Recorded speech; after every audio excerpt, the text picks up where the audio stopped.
परभणीमध्ये अजित पवार गटाला धक्का बसण्याची शक्यता आहे। अजित पवार गटाचे जिल्हाध्यक्ष बाबाजानी दुर्राणी शरद पवार गटात प्रवेश करणार असल्याची जोरदार चर्चा सुरू आहे। संभाजीनगरमध्ये दुर्राणी यांनी शरद पवारांची भेट घेतली आणि फूल देऊन त्यांचा सत्कार केला।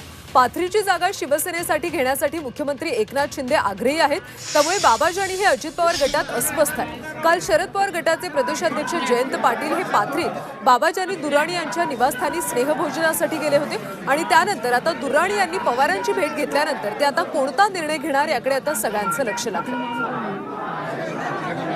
संभाजीनगरमध्ये बाबाजानी दुर्राणी आणि पवारांची भेट झालेली आहे, त्यामुळे बाबाजानी दुर्राणी आता शरद पवार गटात प्रवेश करणार का अशी चर्चा सुरू झालेली आहे। त्यामुळे अजित पवार गटाला परभणीमध्ये मोठा धक्का बसू शकतो।